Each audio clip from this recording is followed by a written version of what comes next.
Welcome to the Iron Grid, where we serve fresh takes weekly. Shout out to Caleb Crane for the banger intro. I'm your host, Ronan Summers. I'm joined by my co-host, Jake. Say something. What's good? Colby, howdy.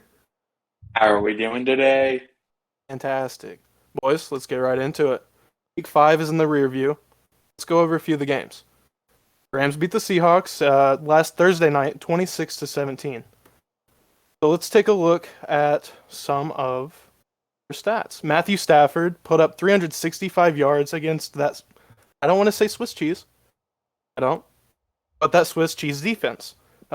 Jamal Adams got exposed once again in coverage. I heck of a player. Heck of a player. He's a weak side linebacker. Oh, 100%. What do you guys think on that? Yeah, no, he needs to play down towards the line of scrimmage. That's where he's best at. He has no business being out in coverage. Especially not No. guarding Tyler Higbee on a corner route. No, he's basically just an undersized outside linebacker. And, you'd expect a safety to be able to cover a tight end. At least. Sorry, Jake, very least. Keep going. Somebody of his caliber. Jake, I cut you off. What were you saying? No, I said at the very least. I mean, you can't be known as a safety and then just leave everything behind you open. Like the one thing they preach as low as high school is as a safety, you don't let anything behind you, and he does it all the time.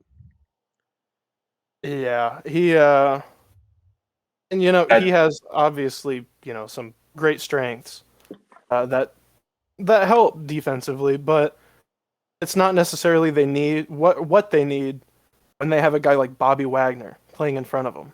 They're supposed to be playing in front of them, but really playing side by side. Right, and Bobby Wagner's Defensive Player of the Year candidate almost every year. Exactly, and he's gonna go down as one of the best middle linebackers of this era. I think the trade was worth it in terms of the value that they. Jamal Adams is Jamal Adams. I'm not trying to say that he's a bad football player. They're not utilizing him where he's going to be successful every snap. And that's kind of you want to put guys that you traded your future for. You want to put them in the best position to succeed as possible. But back to the game. The Rams, they had 33 minutes with the ball. Seahawks had 27. So the time of possession game was relatively even. LA had 24 first downs. Seahawks had 22. Matthew Stafford put up 350 yards. I feel like that's a common thing, at least now. Maybe it was in Detroit. I don't know if anybody knows, really. But what do you guys think about Stafford? I think the thing was in Detroit, he would be putting up these numbers, but he was also playing for the lowly Detroit Lions and not getting the win. But now that he's on a team with good coaching and now a good defense, it's not that he didn't have that in Detroit at certain points. Like he had Ndamukong Suh on the other side at in his prime. So he's had good stuff in Detroit. It's just now that he's in LA, it just seems that everything is just enhanced. Yeah, well, I think a lot of those stats came from garbage time as well.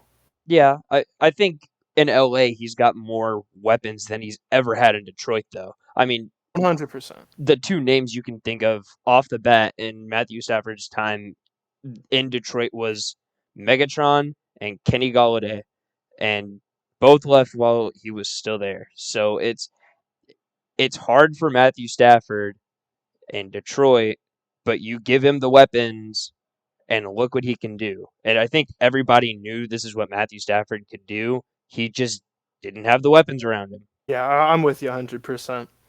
So let's switch over to the Seahawks. Now, I don't know if you guys saw it, but Aaron Donald gave Russell Wilson a mean high five. It was more of a high forearm.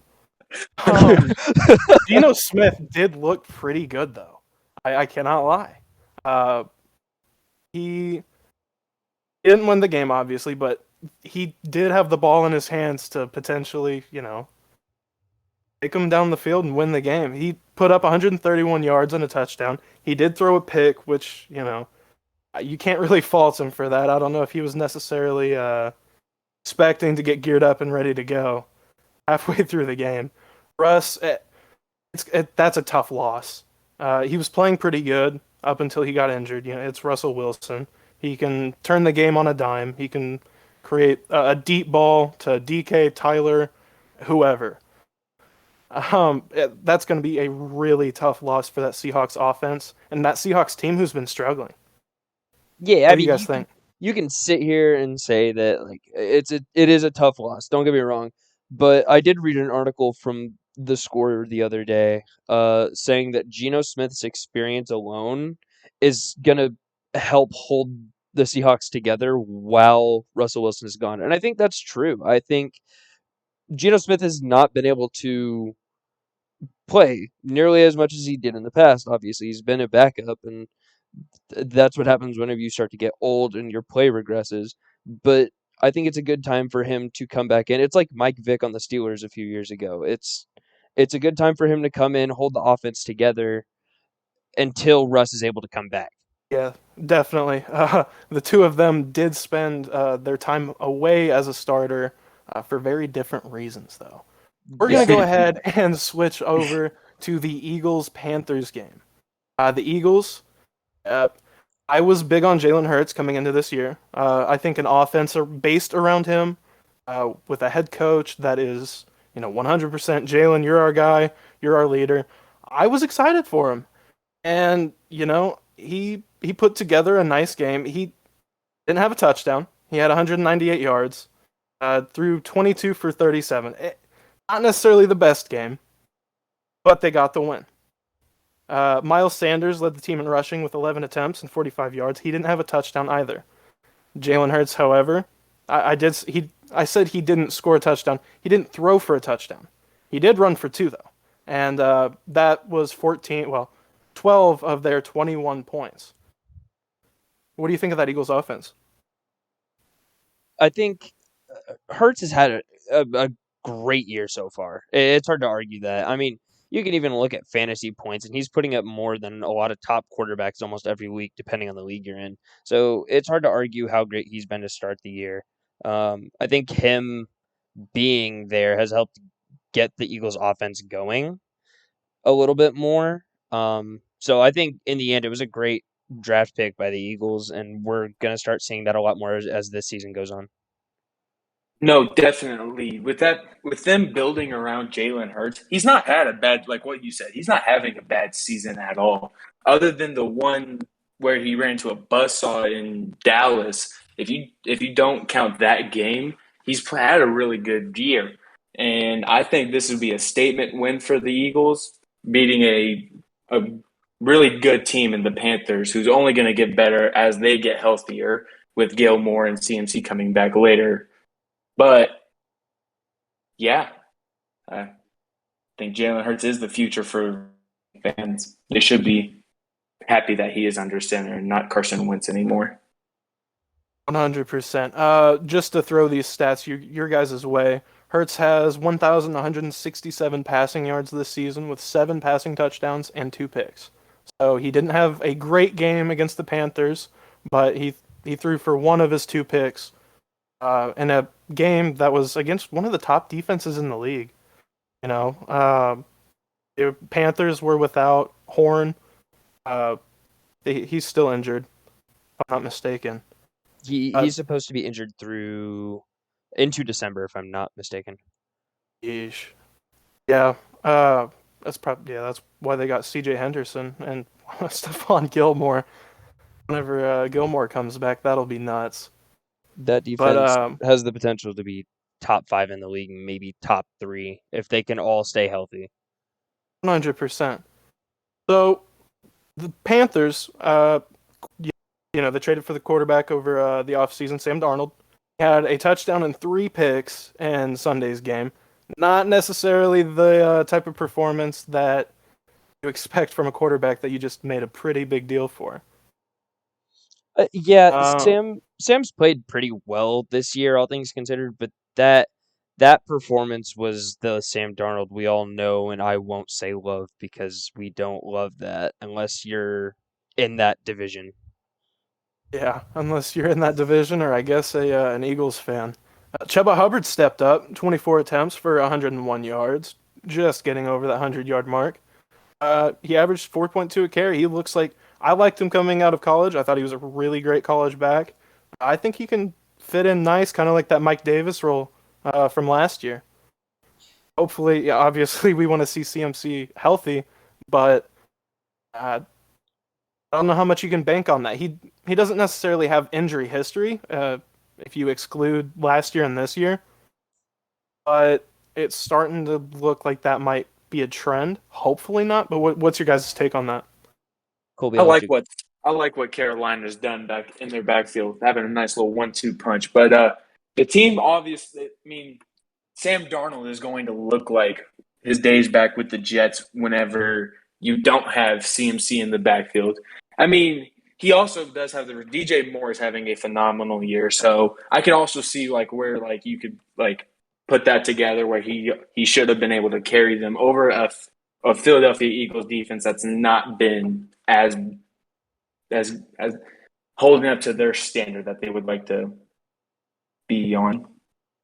Right, and I think it's important to say this that last year the Panthers, even without CMC, had four players above 1,000 yards of scrimmage, whether that be rushing, passing, or both.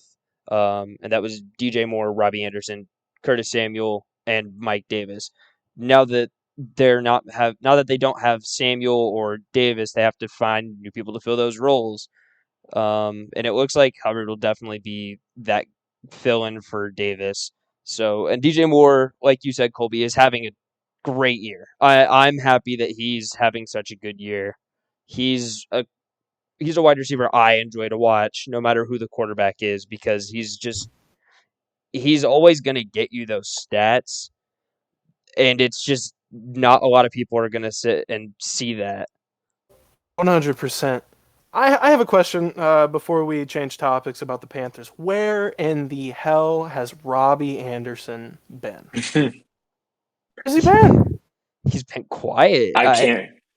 I can't answer that. I don't understand. You'd think that with Sam Darnold having the whole New York Jets thing that they would be already on page together, but it just seems like Sam Darnold's just not looking his way, just for Yeah, whatever reason. And I mean, I the offense is definitely more run oriented, especially if CMC is there. Like that's obvious. But if you have, like I said, he had 1,000 yards of from scrimmage last year, in both running and passing combined, is what I mean. So why not get him the ball? He's a great number two receiver.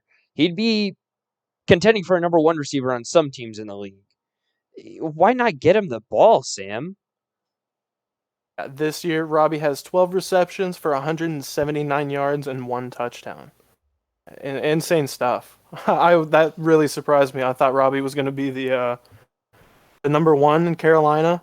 Uh, I put a fantasy draft pick on that bet, and I've lost so far. I think I dropped him like last week. That is why I took DJ Moore. Yeah. So Jake, Justin Fields had his first win as a starter this week. Yeah, Tell me a little bit about that. that was really exciting. That game was not the most exciting to watch necessarily, but it was cool to see. It's always cool to see a rookie get their first win as a starter, no matter what team it is, no matter who you're a fan of. It's always nice to see those young guys coming in and getting a win whenever they're in the driver's seat.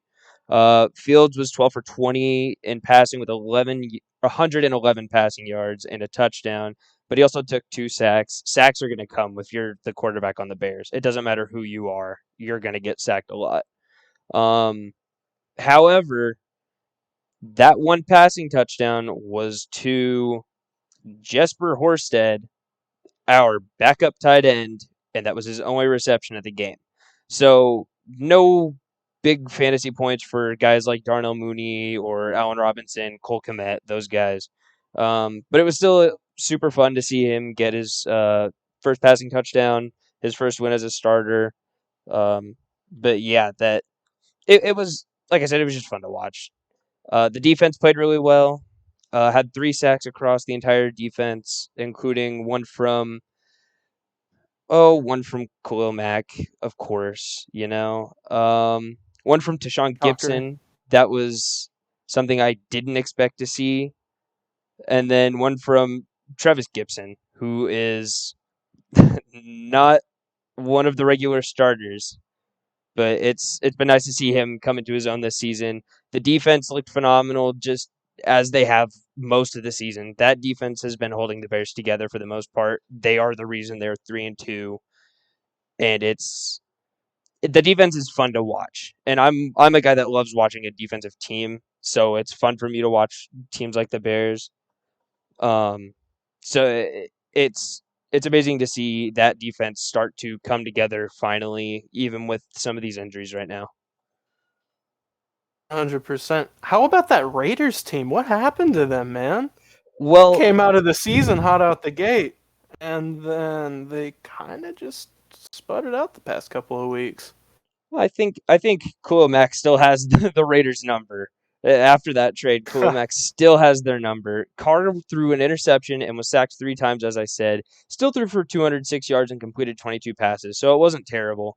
But the Bears defense managed to stop Josh Jacobs for the most part, only allowing a touchdown on 48 yards. Stopped almost the entirety of the run game. Managed to slow down Derek Carr's passing. The defense wasn't the greatest for Las Vegas. It was if they lose next week, I'll consider it a crash and burn. This was the crash. Next week is the burn. Who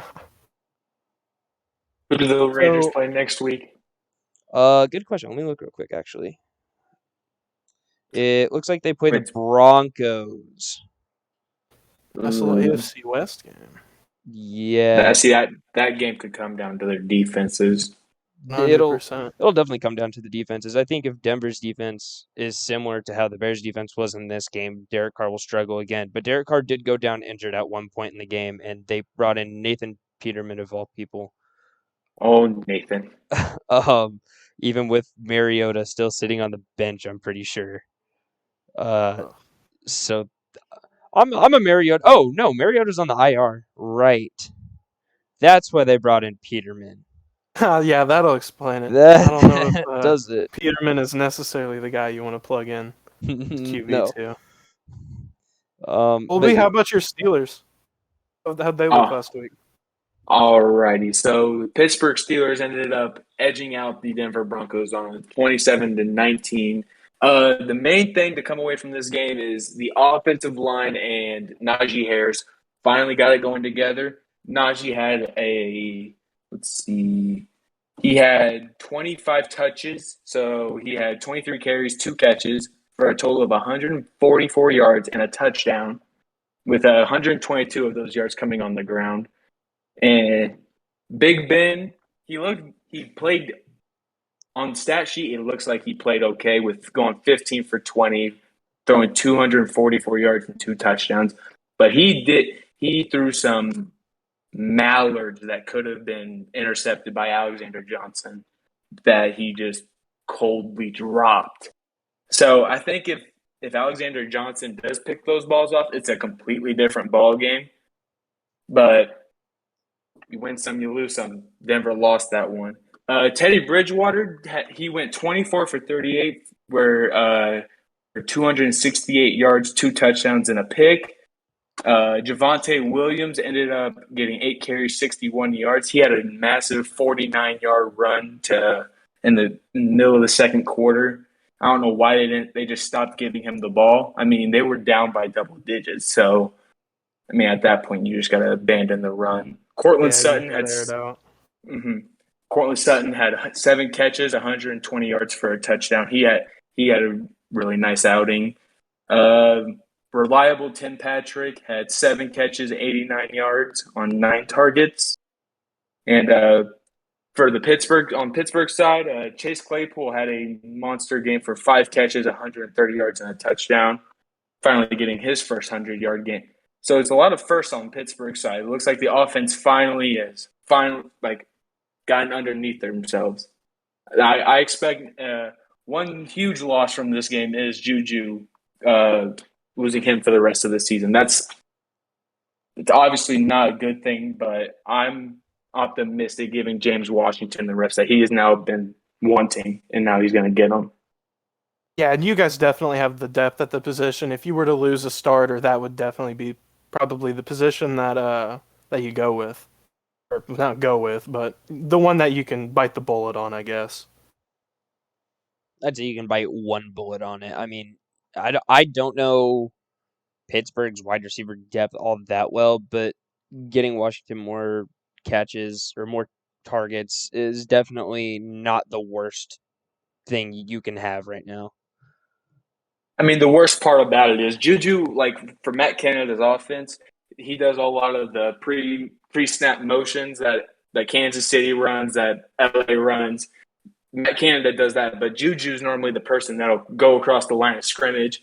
That's going to be interesting to see who they're going to put in that role, because Juju's normally the one you just give him on the jet sweep and he'll go and get you 5 yards. It just so happens this time he got tattooed by Kareem Jackson and ended up, I think, tearing his shoulder. It was something along those lines. It's not a good deal. Najee Harris has looked like he's looked like a guy. He looks like a bell cow who can be in the league for a while. I've been really surprised by his ability to catch the ball and get yards afterwards. I expected him to be Derrick Henry-esque in the sense that he's just going to be a power back, hard nosed, run with your head down, and he's really shown. He's reminded me more of like Aaron Jones than really anybody. Yeah, no, with him coming out and catching, 14 passes against the Raiders, him tying Christian McCaffrey with the single game catching most catches by a rookie running back, and having with 13 tied up with him. That's just that says a lot about the Steelers' play calling as well. I don't know if they necessarily trust Ben to make the throws down the field. I think Najee will probably see a lot more of that. Hopefully, that's not how it looks his entire career. It would be nice if at some point the Steelers' offense could get a little bit more vertical and kind of keep teams on their toes rather than teams already know that it's either going to be a short pass or a run, and you can game plan around that much easier than more dynamic offense, obviously. Aaron Rodgers wants to come to Pittsburgh. He's already made it clear. He's alluded to it a couple of times. I would not be surprised. Pittsburgh just trade all 4 first-round picks for the next year, like first 4 years, and I'm okay with it. Yeah, just trade your future away, honestly. For Aaron Rodgers, of course. I did, yeah. Yeah, I mean, with Aaron Rodgers, you're set for at least 3 years, I'd say. At least. My Rams did it for Matthew Stafford. You can do it for Aaron Rodgers. Exactly. It's worth it. That's what I'm saying. We're seeing what Stafford's doing in LA. Why can't we just bring Aaron Rodgers to Pittsburgh and let him see him flourish? Let's see him. Yeah, I don't know if Chase Claypool is necessarily Devontae though. He's got a little bit more room to grow. You're right. You were correct. With that being said, let's transition to the Chargers and Browns game. What do you got about that? So from this week, I saw that Baker Mayfield was getting called out for him not being able to win games, him being hurt and all that. And he stepped up in this game. He ended up going 23 for 32, throwing 300 yards and 2 touchdowns. Not eye-popping numbers, but still not better than what Trevor Lawrence and what all of them have been putting up. Nick Chubb had 21 carries for 161 yards and a touchdown, had a long of 52. Kareem Hunt had 12 carries for 61 yards and 2 touchdowns. But that's just the Browns' backfield. They're always going to put up those kind of crazy numbers. Justin Herbert had another monster year, putting in another case why he should be MVP. Going 26 for 43, 381 yards and 4 touchdowns. Austin Eckler had 17 carries, 66 yards, and 2 touchdowns, while also putting in 5 catches, 53 yards, and a touchdown through the air. So he's putting up crazy numbers this year, along with the entire Chargers offense. Mike Williams had another outing, 8 catches, 165 yards, and 2 touchdowns. Derwin James had a total of 17 tackles, and yeah, there was just no defense also played in this game. Yeah, they know they can play defense, right?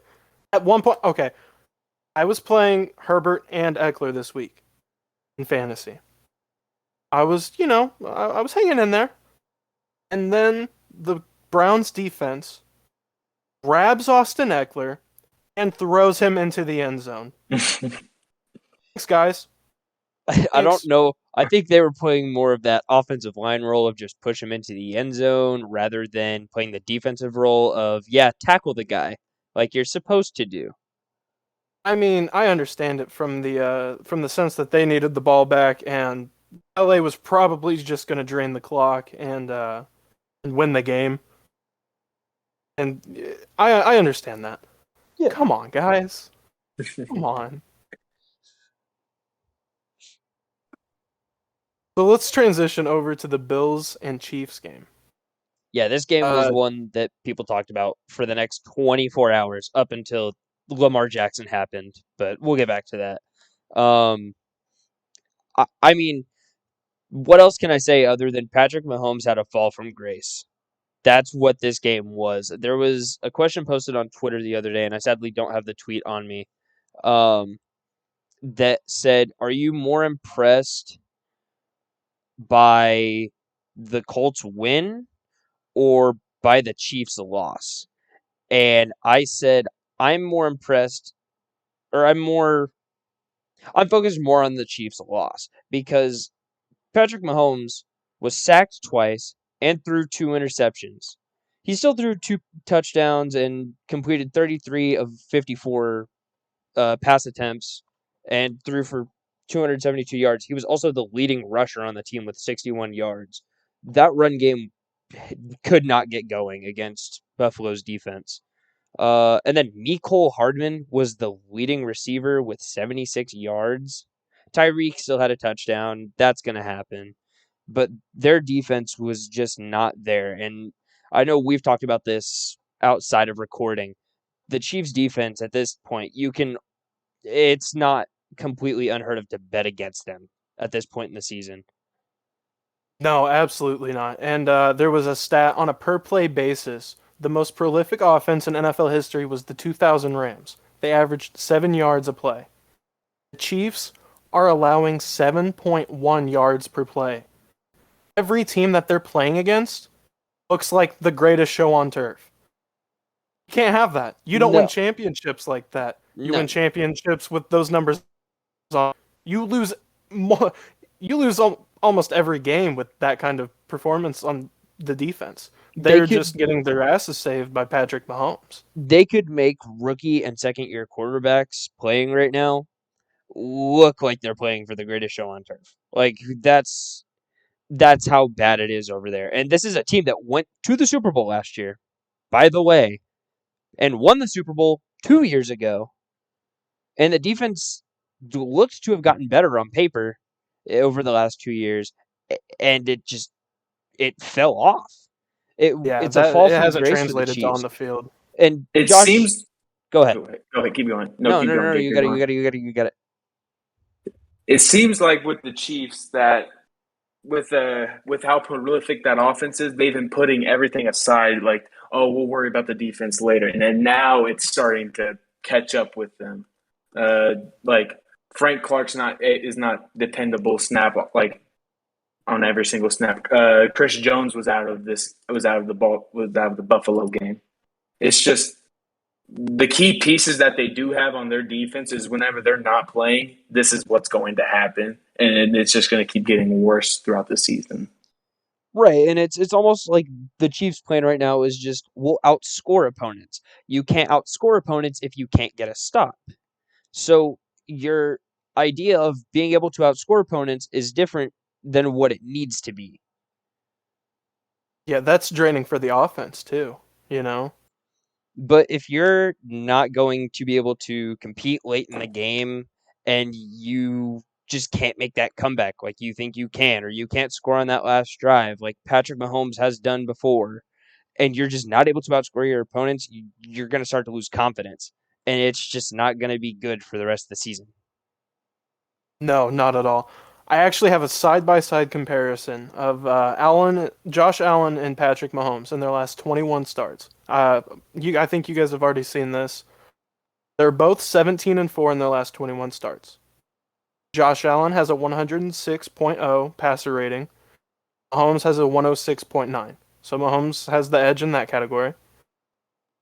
Allen has a 67.6% completion percentage, and Mahomes has a 67.0% completion percentage.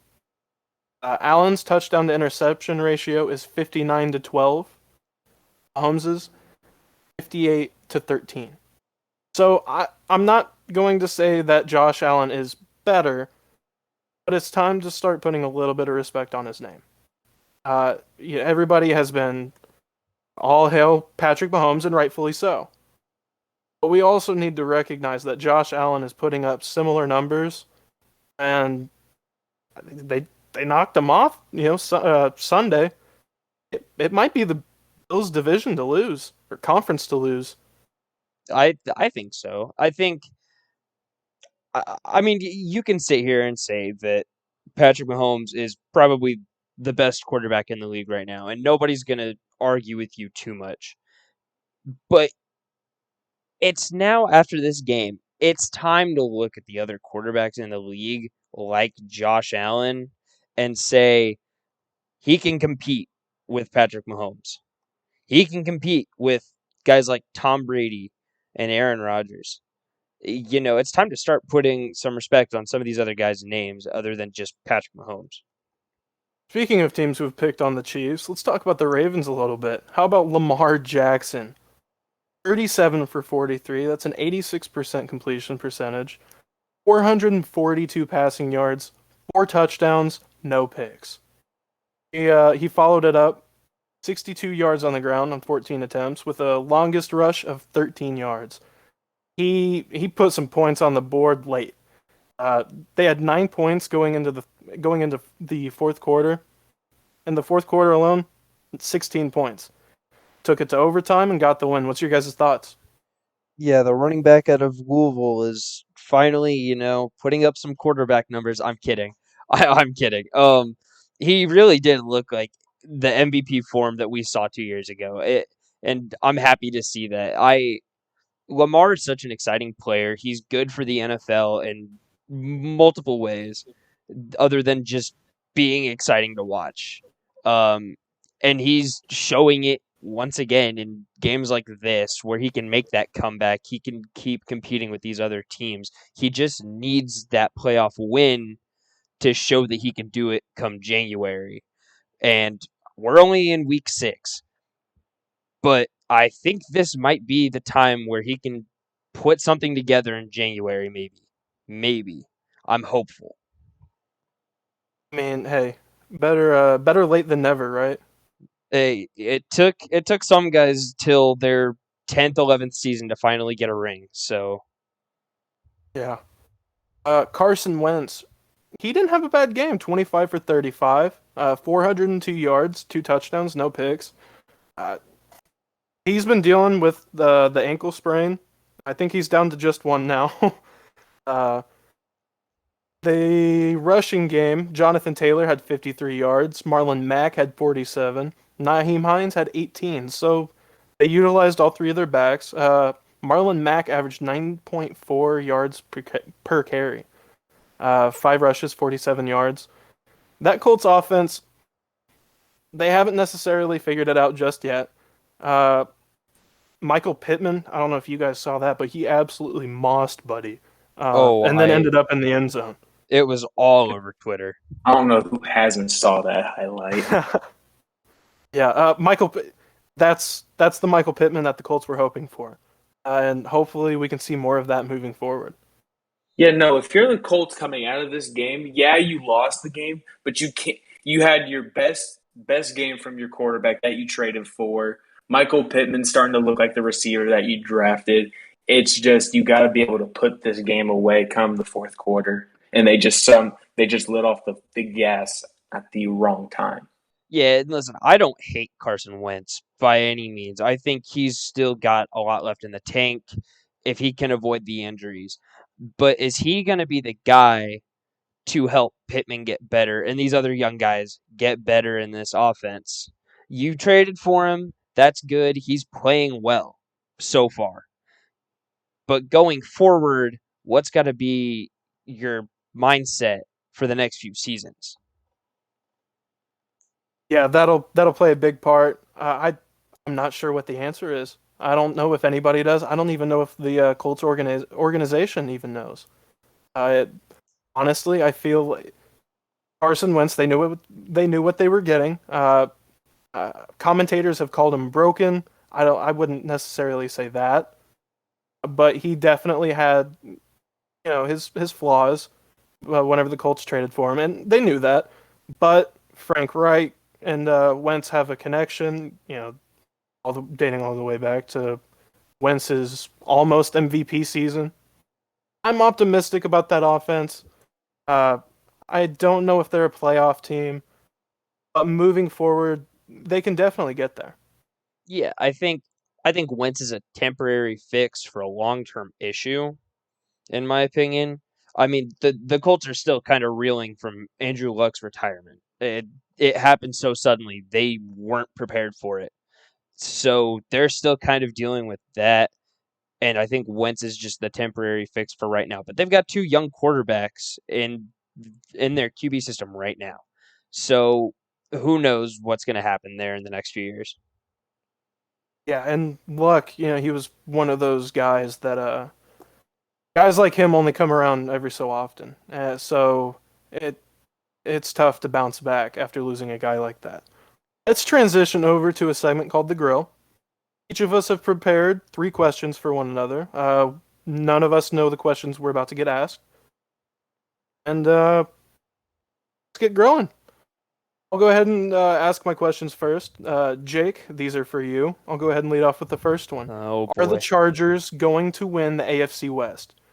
Just to clarify, the AFC West consists of the Raiders, the Broncos, the Chargers, and the Chiefs.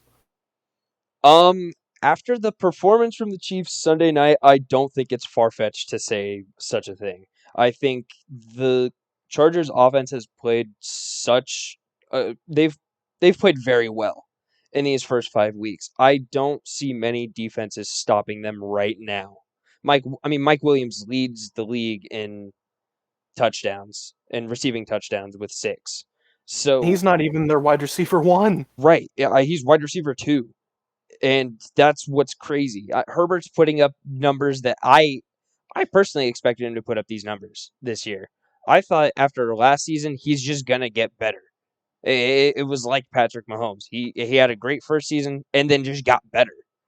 So I don't think it's totally out of the question of them winning the division, but you still have the Chiefs to play against. You still have the Raiders, who, though they lost this week, they've played very well in the beginning of the season, and you still have that Broncos defense to go up against. Yeah, 100%.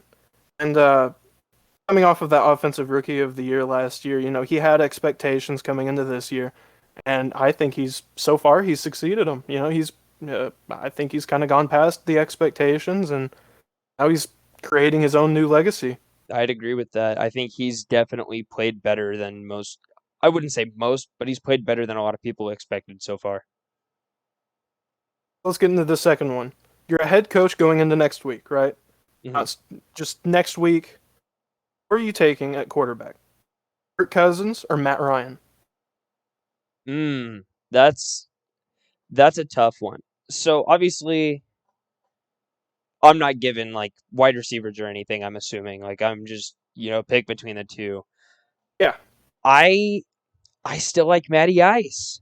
And I've got nothing against Kirk Cousins. Kirk Cousins, he's a great fantasy quarterback, which means he puts up the stats. He puts up the numbers you need him to put up. It just doesn't translate well to the Vikings' success. However, I feel like Matt Ryan just he has more confidence in the pocket, if you ask me. He has a better vision of the field. I mean, you can go back and watch younger Matt Ryan and his throws to Julio and Tony Gonzalez on his last few seasons there. And he just has such great vision and such great accuracy to his receivers that I don't think he's going to lose that for at least a few more years. I think it would be really interesting to see those two swap teams. Uh, I don't know if I don't know if the team's success would change. I don't know if it would stay the same. That would be a really interesting hmm thing. I think, Obviously, I probably think, wouldn't happen, but yeah, I think the Vikings honestly might be better with Ryan. I mean, like I said, not to take anything away from Kirk Cousins, he's a very good quarterback, but I think having a guy like Matt Ryan with such experience as he does, and like I said, good awareness in the pocket, more confidence, and better awareness, I think he would be a better fit for guys like Justin Jefferson and Adam Thielen on that team. all right. Now let's get into the third question. This is a little bit more fine-tuned for you since you're a Bears fan. Okay. Is Allen Robinson a Bear at the end of this season or going into next season? At the end of this season, yes. Going into next season, I I don't think so. I think the Bears traded Anthony Miller early on this season. So that moved Marquise Goodwin up to wide receiver 3. Darnell Mooney is a very good wide receiver 2. But talent like Allen Robinson doesn't come around very often. There are many great wide receivers in the league, but talent like him just doesn't come around like this often. So to lose somebody like Allen Robinson would be a shame. But I also don't think the Bears have the money to pay Allen Robinson the amount of money he wants. They have a lot of money put into that defense. I mean, it's the Bears' motto across their entire history is their defense, the monsters of the midway. So I don't think Allen Robinson will be here next year, which, as a Bears fan, that sucks. It really does. It hurts the future, especially for Justin Fields. But I'm hoping that come draft time next year, 2 years from now, they'll be able to find somebody with the talent of Allen Robinson to take his place. Yeah, it would be a tough loss for the Bears if A-Rob were to leave. Hopefully they can work something out. Fields would definitely it would be beneficial for everybody, I think. Um, Obviously you want to win now. He hasn't necessarily been on great teams. You know, he was on the Jags whenever they were a playoff team for that Mhm. short stint. You know, he's made the playoffs with the Bears, but he hasn't won a ring. That's always something that players want, especially late in their careers. Right. Once they're a little bit older, they'll go kind of to the contenders. I think I agree with that. I don't know. It'll be interesting to see what happens with A-Rob. So I've got a few questions for you, Colby, now. Go ahead and Um, fire them whenever you're ready. all right. So this first question, uh, I think it's an interesting question. I think you're gonna have a fun time trying to explain this one. So, with Russell Wilson being out for an unknown amount of time, the question is still up in the air of will he be placed on the IR or not. Um, do you think the Seahawks will be over or under 3.5 wins with Geno at quarterback? Ooh, let me go. Let me go pull up the remaining schedule. Who they're going to be playing I because it mean, all right, depends on what they're going to do with Russell Wilson. right. Honestly, I mean, you're essentially looking at the next 4 games. So yeah. 3.5 is a high number. See, so the way it goes is Pittsburgh at Pittsburgh, then they go home to New Orleans, Jacksonville, then they get the bye week, and then they go to Green Bay.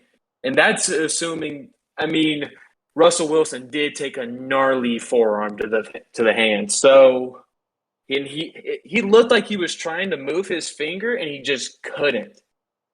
So I don't think for those I'm gonna go with the 4 games. I don't think so. I don't think that he could make it out of Pittsburgh, New Orleans, or Green Bay with a win. I feel like Geno Smith will be able to beat Jacksonville pretty easily. It's just that Pittsburgh is going to tee off on the quarterback with that horrible offensive line. So I feel bad for him having to deal with that. And then New Orleans, I just feel like Russell Wilson was the main person that you had to worry about for that offense, and now with him gone, I feel like these teams are just about to tee off on him until Russell Wilson gets back. And I don't know if he does get back, if they're going to be even in playoff shape at that point. I agree wholeheartedly with everything you just said. I think Geno, like I mentioned earlier in that article from The Score, Geno's veteran, his experience is what's going to hold that offense together. But I don't know that it's going to be able to translate well to their play, essentially. Yeah, don't get me wrong. He played amazing whenever he did come in against the Rams. His only incompletion was the interception that Tyler Lockett tripped on and gave – who was the Rams player, Ronan, that got the interception? Can't think of his name. I cannot think of it off the top of my head either, to be honest with you. That's how much of a Rams fan I am. Pull it up in a second. But Troy Reader. Troy Reader got the interception. Thank. But that was only because that Tyler Lockett tripped on his out route. Right. And then I'm don't sorry, think it was Nick Scott. No, Nick Scott. Gotcha. But I just think that the defenses that Geno Smith will have to go up against will be too much. Like the Rams defense, don't get me wrong, they are still one of the top 5 units in the league. They are just not playing up to their own standard. I mean, That's also going to happen losing Brandon Staley. That's going to happen, but nobody expected it to be such a drastic drop off. And Ronan, you'd be able to speak more about that. Yeah, that Rams defense, they pretty much got hollowed out, truthfully. Obviously they still have AD and they still got Ramsey. And then that's kind of where it drops off at. It used to be able to say, yeah, they've got AD, they've got Ramsey, they've got John Johnson, who went to Cleveland last year, or this offseason. Michael Brockers, who went to Detroit, we traded him. We've lost a lot of key pieces. And it keeps getting worse because Darius Williams, he's out. D-Will's out for, I think, at least 3 games. I'm pretty sure he's on the IR. So that Rams defense, it's reeling right now. But with those key pieces that you do have in place with Aaron Donald and Jalen Ramsey, your defense is always going to keep you in games. So against the Seahawks, you guys were also out. You guys were beating Russell Wilson at the point that whenever he did leave the game. Yeah, I don't know if the Seahawks. I mean, yeah, it's the Seahawks. Like I said, they can create a big play on a dime, but I don't know if they were necessarily going to win that game whenever Wilson went out. But regardless, we saw Monday night with the Ravens. Anything can happen. Yeah, so Geno most likely under 3 wins in his time at starting QB. Let's go into the next question, Colby. It appears that a lot of quarterbacks are really on top of their game right now, with Herbert and Allen just being some examples. What's the biggest part of a defense right now, do you think, to stop these quarterbacks? The defensive backs or the pass rush? See, now that goes with who are you playing? For Tom Brady, I would say pass rush at that. Playing against him would have to be pass rush. But for Josh Allen, I'm glad that you asked this question. In the one game that he lost was to Pittsburgh, and he did not look good in that game.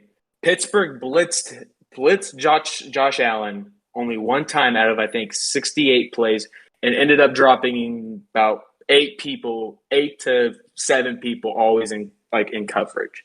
And that's what. And I saw a stat that's what the Bills ended up doing to Patrick Mahomes on Sunday night. So that can go either way, but honestly, with the way that the NFL is now, with it being so pass heavy, I'd have to say that the DBs would have to be the ones like the most like important on a defense to stopping these new young gun quarterbacks. See, I agree with that for the most part. I love a good pass rush.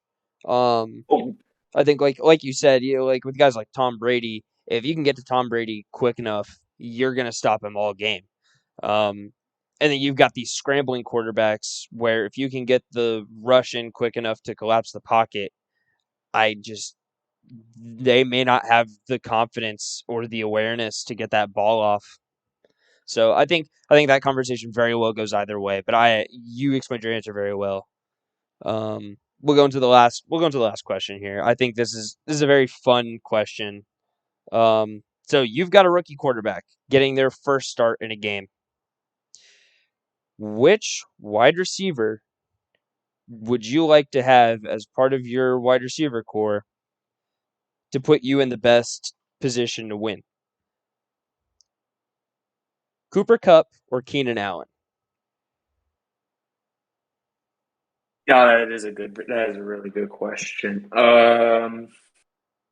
Cooper Cup, he has always been an underrated receiver, and he is having a phenomenal year this year.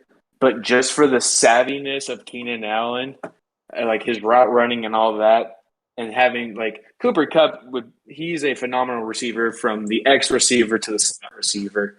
Mhm. It's just the route savviness of Keenan Allen that he'll be able to get open no matter what. For a rookie quarterback, yeah, I would rather personally have Keenan Allen than Cooper Cup. Yeah, his separation, Keenan Allen's separation is definitely something to watch. It's like And magic. and that's nothing to take away from Cooper Cup. I will talk later about Cooper Cup later on this podcast, but for that question, I would go Keenan Allen.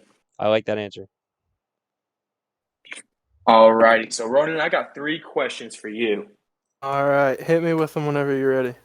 Gotcha. So the first one's gonna hit home. You're starting out a franchise, just Hmm. blanket everything. Would you rather have Todd Gurley or Steven Jackson to start off your franchise? Oh, so Steven Yeah. Jackson. I grew up watching Steven Jackson. He honestly, he's the best comparison for today. Yeah, like today's game would be Najee Harris. Truthfully, in my opinion, at least. Uh, just his physique.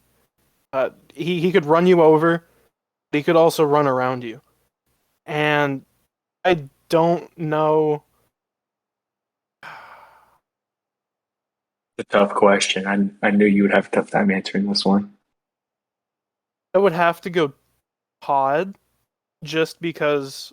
I mean, he made that offense. He really did. That offense, McVay's offense was all based around Todd. And then we saw what happened once his arthritis started acting up and the offense went downhill. I would personally probably go Todd just because of his. Well,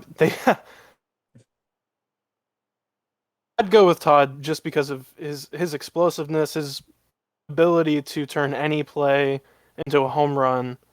Uh, there's been very few guys that have electrified the field like Todd did.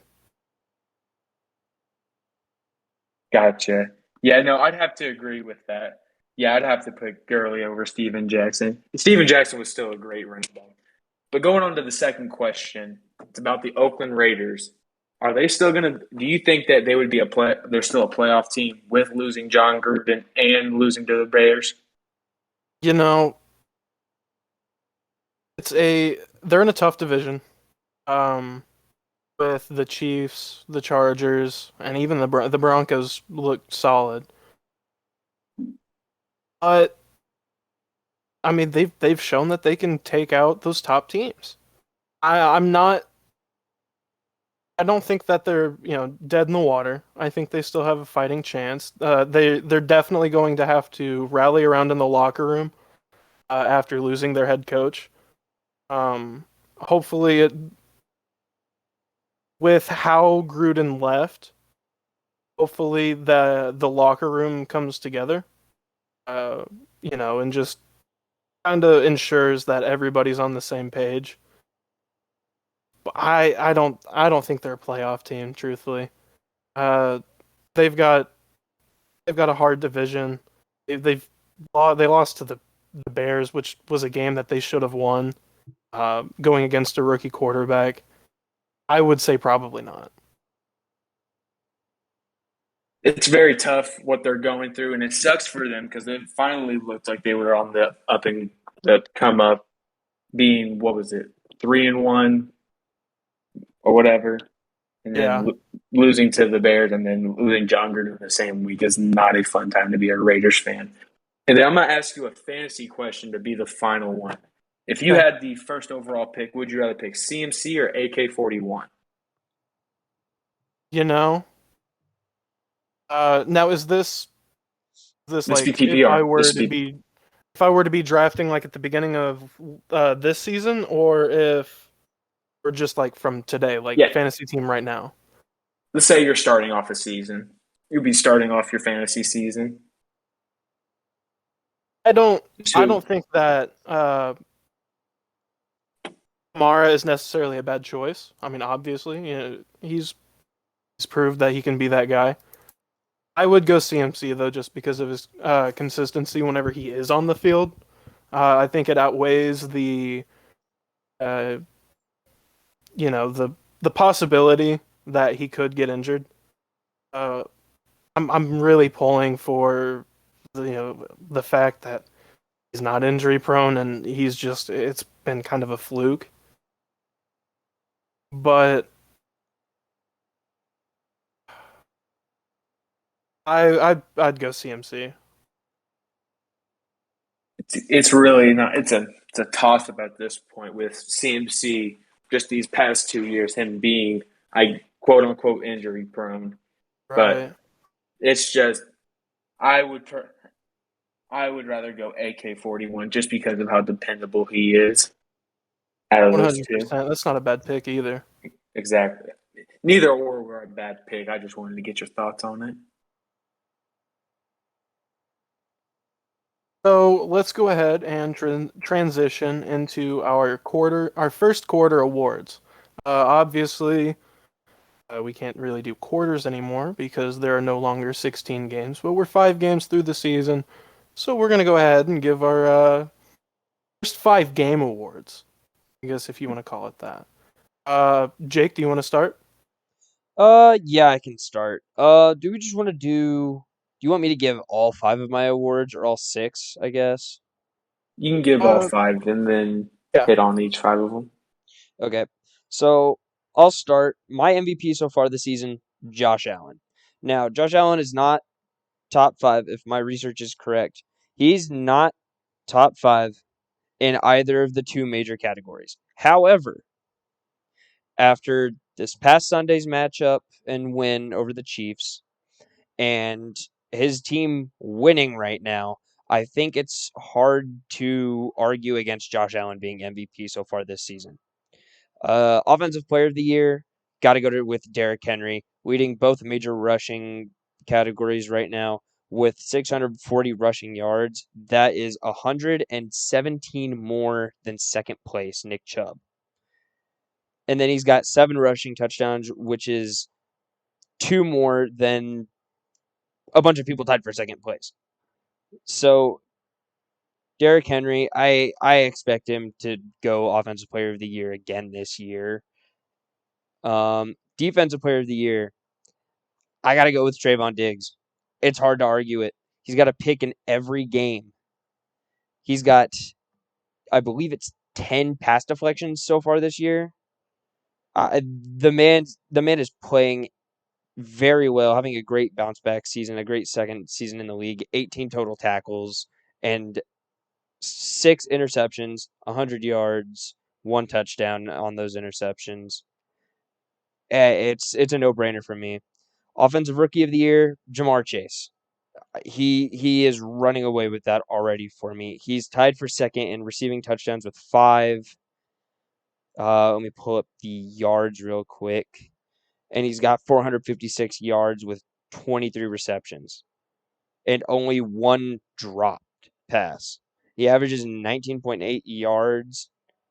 It's hard to go against him for Offensive Rookie of the Year. And then Defensive Rookie of the Year, I feel like this is something not a lot of people are gonna agree on, but I like this pick. If I can bring it up, I like this pick with Asante Samuel Jr. for the Chargers. 13 tackles, 2 interceptions, and 5 pass deflections. He seems to be holding down that Charger secondary in just his rookie year. So that's all I've got. Colby, how about you go next? Alrighty. So for my MVP, I got Lamar Jackson. It's just from what he's doing from this year to his 2019 MVP year, it's basically identical. He has in his 2019 year, he had 1,100 yards passing in just through 4 games. So just through these like first quarter of the year. Lamar this year has 1,007, had 77 rushing yards. Lamar in the 2019 year had 238. He had 279 through the first 4 games. The touchdowns aren't there, but the winning that in the first 4 games, Lamar only won 2 out of those games and went 2-2. And it seems like in this year he's putting everything together and ending up winning the games that he needs to be. For Offensive Player of the Year, got Cooper Kupp. He looks like compared to his 2019 year with Jared Goff, he's already almost halfway there to his yards with 523 and is second behind Mike Williams this year with 5 touchdowns. For Depoy, it's hard not to pick Diggs, but Myles Garrett, other than the game that he had against the Bears where he had 4.5 sacks, he's still the game record that he always is. Offensive Rookie of the Year has to be Jamar Chase. And then for Defensive Rookie of the Year, I chose Micah Parsons. Just the way that defense has completely flipped just from him. Not saying it's just him, but the versatility of Micah Parsons, him lining up down as a edge rusher, but also being able to be an off-ball linebacker. And it's just completely changed that defense, and it's scary now. Yeah, I like all of those picks, especially that Cooper Kupp one. So I'll go ahead and give you mine. For the MVP through the first 5 games, I've got Kyler Murray. He's got 1,512 passing yards. That's 6th in the league. He's averaging 9.2 yards per attempt. It's tied with second with Matthew Stafford. Efficiency. I'm a big efficiency guy. What are you doing in the plays that aren't resulting in touchdowns? And Kyler he's strung together some great drives. He's got 10 touchdowns and 4 picks, 10 passing touchdowns. The stats for touchdowns aren't necessarily there, but they translate to. I mean, they're undefeated. It's hard to argue with Kyler being the MVP at least through 5 weeks this year. He's got 21 completions for 20 or more yards, which is 5th in the league. 124 completions on 165 attempts. He's 6th in the league in passing yards, and he's 20th in the league in attempts. That's efficiency right there, gentlemen. He's also rushed for 3 touchdowns. He's my pick. For Offensive Player of the Year, I've got Mike Williams. Colby, you mentioned him a little bit earlier. 471 yards. That's 5th in the league. 6 receiving touchdowns. 22 first downs, which is tied for fifth with Cooper Kupp, 31 receptions, which is tied for sixth. So 22 of his 31 receptions have been for a first down. Like I said, efficiency. Now, for Defensive Player of the Year, it's hard to argue with Diggs. But for the sake of the podcast, I'm going to go with Roquan Smith. He's got 29 solo tackles, which is tied for second in the league. He's got 2 sacks and 1 pick. I loved Roquan coming out of the draft. I was praying to the football gods that the Rams would pick him up, and then he went to Chicago, which has turned out great. Bear For down, Chicago. baby, bear down. Yeah, I wish he was a Ram. I think everybody wishes they had somebody like Roquan Smith on their team right now. I could easily see him ending like in 8 years being a Bobby Wagner type essence on the field. If he, I don't want to say he's already to that point, but he's taking the strides to be an All-Pro middle linebacker for years to come. For Offensive Rookie of the Year, I've got Jamar. The man, he's been tearing up the league. He's got 7 receptions for 20 yards or more, which is tied for fourth. He's got 4 receptions for 40 yards or more, which is the most in the league. He's got 16 first downs, so he's making that offense versatile. He's going down the field rather than horizontally, which will greatly help Joe Burrow. Trying to extend plays. We've seen. Well, shoot, we saw what they could do at LSU together, and now we're seeing pretty much the same thing in the NFL. Obviously, not the same stats, but it's kind of hard to put up those numbers against NFL defenses. For the Defensive Rookie of the Year, I've got Patrick Surtain. He has 1 pick, but he's looked like he can develop into a true number 1 corner. He's been relatively shut down. I don't know, all the stats, but to me, when watching that Broncos secondary, Surtain pops off the field, and that's really all you can ask for starting a rookie corner. Corner is the toughest position in the game. You have to be chasing basically these dudes who basically get a head start on you if you're in press coverage. He's got 3 pass deflections. He's my pick for Defensive Rookie of the Year. I think he can. I think he's going to continue to shut down wide receivers for the rest of the year, and I think he has a legitimate shot at winning the Defensive Rookie of the Year award. Yeah, no, Patrick Surtain against the Steelers made multiple pass breakups. You can, like you were saying, like whenever you watch the Broncos like secondary, him and Justin Simmons both pop out making plays, and that's just something that will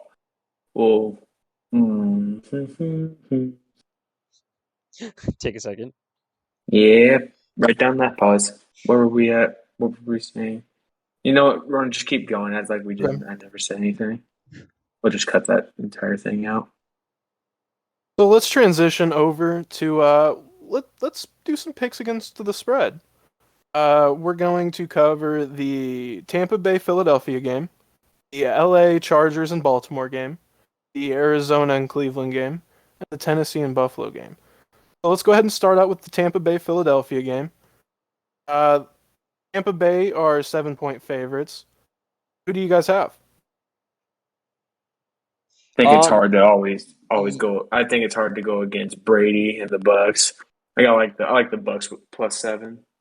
Yeah, I'll take that Bucks. It's hard to pick against a defense that still looks so complete from last season, even if they are missing some of their secondary starters.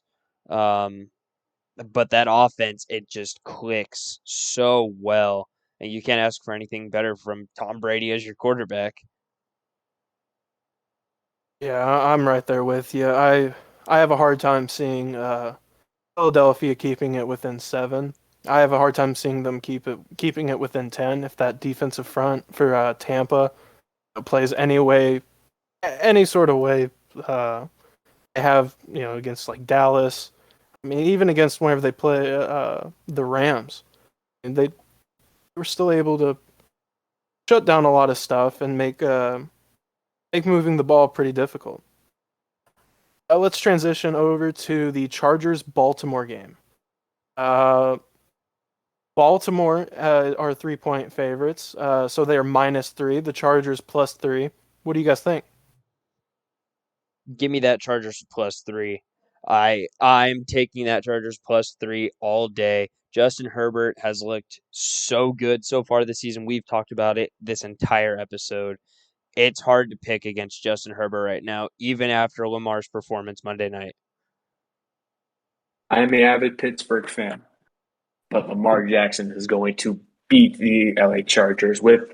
I'm pretty sure that Rashad Bateman is coming back from IR, so Lamar is going to get another weapon. Yeah, I like them.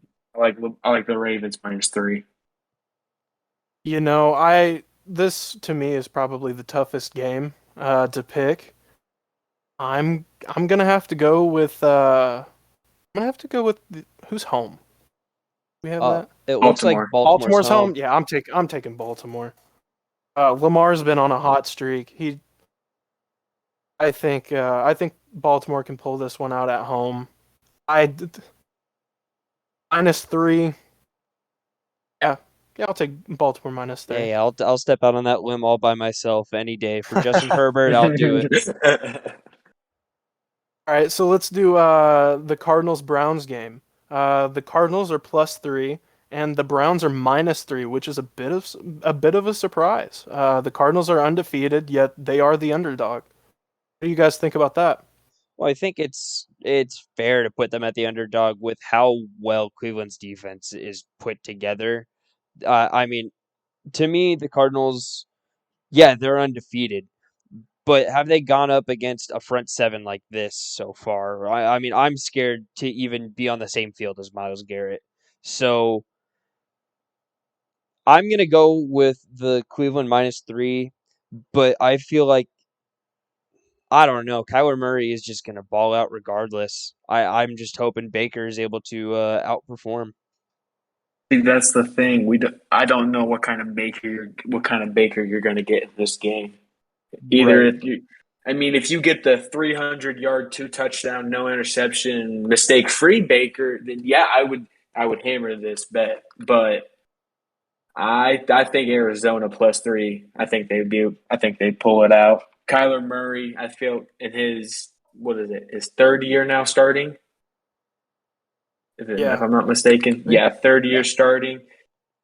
Him, D Hop, they're all clicking. Rondell Moore's making splash plays. Yeah, I don't think Arizona's going to be a tough team to stop in the NFL in general. If you're a few weeks into the season and the only undefeated team in the league is the underdog, I'm not going to tell you what to do with your money, but I would take that bet every day of the week. Cardinals +3. Uh, I don't think. I mean, we saw what the Browns defense led up to the Chargers last week, and the Cardinals defense, in my opinion, is a better defense than that Chargers defense, at least roster wise. I'm very surprised that Arizona's the underdog. I'm hammering Cardinals +3. Got another lone dog again, Jake. I'll take it. I'll take it every day. I love me some upsets, but I feel like those two games, both of those games are games that I feel like they could definitely go either way. Yeah, no, 100%. Neither of them are for sure. There are going to be some good games. We'll go ahead and wrap it up with the Buffalo Tennessee game. Buffalo are 5.5-point favorites over the Titans. It is in Tennessee. Buffalo -5.5, Tennessee +5.5. What do you guys think? Do we know if they're getting AJ Brown and Julio back? I know, That I is a good know, question. I know Julio. I think is questionable. But either way, I think if the Titans get either Brown or Julio back, I like the Titans plus 5.5. I don't think the Bills. I don't think the Bills defense can stop Derrick Henry. I feel like once Tennessee gets rolling, I don't think Buffalo. I mean, their offense is so potent. Yeah, they'll be able to keep up with it, but I don't. I feel like a nice steady run game with Derrick Henry will be able to beat the Buffalo Bills. See, I don't. I don't. Man, this Keeping this keeping Josh Allen off the field with that run game is one of the recipes to beating that right. kind of team. But is Tennessee's defense going to be able to stop Josh Allen once he is on the field? That's the Very big fair. thing. I hate this spread. This spread is the doom of me because if I'm betting the spread, the Tennessee plus 5.5 isn't a bad pick at all. But if I'm just picking who I like to win the game, I would take Buffalo all the way. Oh, honestly, I'll take the Buffalo minus 5.5 because I just don't think I don't know how many field goals are going to be in this game. I feel like it's going to be a relatively low number of field goals. I feel like it's going to be a lot more touchdowns. So the whole 5.5 is hard to gauge because I don't think it's going to be a 3-point game. I think it's going to be a 7-point game just based on how many touchdowns I think will be scored. So I'll take the Bills minus 5.5. Yeah, Jake, I'm right there with you. We saw what happens to the Tennessee defense whenever they play a prolific offense in Week 1. Whenever Arizona just absolutely smoked them. I think Buffalo, they're riding on that momentum from beating the Chiefs. I don't see the Titans being the team to step in their way and saying, "Hold on, uh, remember this is the NFL. Anybody can be beat." I I've got to go with Buffalo minus 5.5. I don't think that it'll be as close of a game as you guys think it is. It will be. Uh, I see Buffalo getting out on top early. I think it's another Sunday night game. Is that back to back for Buffalo? Think so. I think so. AC Buffalo was Sunday night, wasn't it? Yes, it was No, Sunday. that's the Monday night game. Oh, it is Oh, the is it? Pittsburgh Oh, yeah, it yes. is. Pittsburgh You're gets the right. Sunday night game. Back-to-back primetime games for Buffalo. Yeah, still under the lights. I'm going Buffalo. I think I think Josh Allen will have a field day. Yeah, that Tennessee defense, I trusted it more than I should have in the playoffs the last 2 seasons, and I've lost all trust in that defense for Tennessee. Yeah, they're not the same defense as they have been years prior, and it's time to realize that. And I'm sure Vrabel has he's taken that into consideration, and I'm sure in the offseason they'll make some moves. I'm surprised they didn't bring back Clowney. Yeah, And he didn't necessarily pop up on the stat sheet, but that's just that. Anytime you can have Jadeveon Clowney on your field, you want he's him. he's one of those players where he doesn't show up on the stat sheet, but his presence alone it changes the way an offense plays the game. Absolutely. Gentlemen, that should do it for the first episode of the Iron Grid. Thank you for Woo! listening. If you Let's Thank you for go. listening. If you've made it all the way through, you're a trooper. Go ahead and give us a follow at the Iron Grid on Instagram. We're going to become a little bit more active now that we're starting to post, and expect podcasts weekly. We're going to shoot for Tuesdays, Wednesdays to record, so expect them to be up Wednesday or Thursday probably. I'd bet. But until then, we will talk to you next time. That's what you got. That's all I got. I don't know what do you want me to say. I don't know. We gotta have some sort of Jesus, you guys don't help catchphrase. me. We gotta get it. We gotta get an outro song. We got to get an outro of some sort. So Gotta should get I an Oh, redo the outro? yeah, redo the outro real quick. How do I do it? Well, how am I Um, supposed to go about this? you want me to? Do you want me to take the outro? You can like Yeah, let me start it and then I can follow up if you want. I'll just be like, thank you so much for listening to the first episode of the Iron Grid. Um, feel free to follow us on socials at the Iron Grid, especially on Instagram. We'll be posting a lot more there. First episode, man. We're excited for this journey. Thank you so much for listening. And then if you guys want to throw in anything else, you can. It works for me. Okay. All right. I'll redo that because I was kind of rambling there. That wasn't good. I All right. mean, I can do it if you want me to, just because I did the intro. That's fine. Honestly, we can change who does the intro and outro every week if we need to. Yeah, Yeah, that is very whichever true. We works. can have different hosts throughout the entire Yeah. Yeah. business. I feel like we could do it with whoever wins, like whoever has the most games picked correctly in the picks gets the host the next week. Okay. Alrighty, so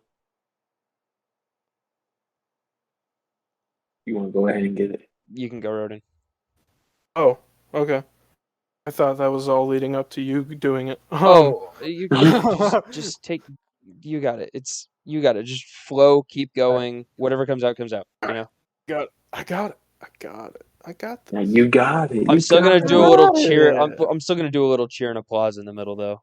Yeah, well, don't interrupt me while I'm trying to do it. That's what threw me Yeah. off. Nah, it's fine. I'm It's over fine. here It's fine. trying to gather my thoughts, and I've got you over here. Yay! Russell Wilson. Yay! Russell Wilson. Russell I'm still Wilson. recording. Come on, we're almost at an hour and I a know. half. All right. Gentlemen, that should do it for our first episode of the Iron Grid. Thank you for listening. If you've made it through this far, you're a trooper. Go ahead if you want to. Follow us on Instagram at the Iron Grid. We're going to become a little bit active on there. And yeah, that's all I really have. I really don't know what else I'm supposed to say. It works. It works. Great first episode, Good. boys. Yeah. Great episode, guys. Good job. Round of applause. Pat yourself on the back. Round of applause. Good job. I am Here, patting myself on the back. I'll redo the outro. I just need to What? write it down. 'Cause that wasn't good. Why? Why? That's pretty good. Well, now we have to redo it. Damn right we do. Why? I feel so bad for Anthony. Anthony, I'm sorry. Go ahead and feed me shit. What should I say? I mean, what you have is fine. Yeah, no, especially for what the you've first had was episode. You literally said, "Is that it?" You made me so self-conscious. No, I'm changing it. What else do I say? Just ask us if we got anything to add in, and we'll add something in. Just go through what you said before, and then be like, "Guys, do you have anything else to add?" And then we'll throw no. in a Don't quick little say that. thing. Do not say that. What the fuck? Just Yeah, leave it. I'll say that, and then you guys say no. Say that at the beginning of the outro. There we go. You guys have anything else to add? All right. Well, that should do it for our first episode. I'm just gonna be like, "No, Yeah, Route don't done. say. Come on, I'm guys. not. I wasn't actually gonna." Hey, I don't want to hear it, Colby. Fair. Fair. Thank you for listening. You want Cake.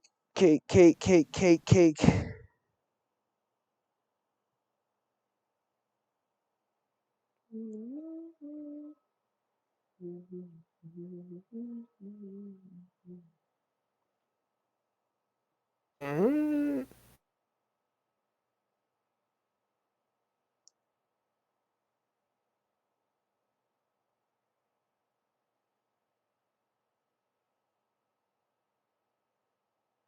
What should be like the last last thing? How do I send it off? I can do the meat and potatoes. I just don't know what the dessert should be. Yeah, give him something sweet. We'll see you next week. Have a I already have that. Be like, You know what? we'll see you back on the grid next week. That's fine. All right, I've got it. 3. You guys ready? Yep. 3, 2, 1. You guys have anything else to add? That Nope, should I about think we're do good. it for me. All right, I think that'll do it for our first episode. Thank you for listening. If you've made it all the way through, follow us on Instagram at the Iron Grid. Jesus Christ, dude, I'm gonna. As soon as I said that, I was like, "Oh yeah, I want to make sure that I also mention this." Sorry, Anthony. He's about to get an hour and a half file and be like, what the fuck do I do with this?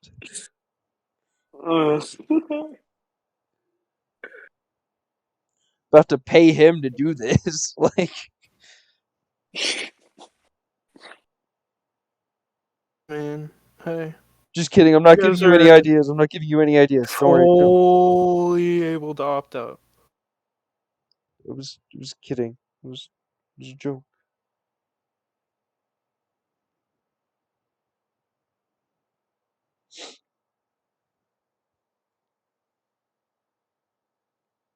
Chris Bryant is currently 2 for 3. But the Giants are losing, so it doesn't really matter that No, the much. Cubs. No, he's definitely on the Giants now. All right, I've got it. You guys have anything else to add? Nope, I think we're good. Yeah, I think that just about Alright. does it. Well, that'll do it for our first episode. Thank you for listening. If you've made it all the way through, follow us on Instagram at the Iron Grid. We're shooting to get these up around Wednesday or Thursdays, so be sure to keep an eye out. And we'll be here next week to serve you some more fresh takes. Have a good one. Peace. Deuces.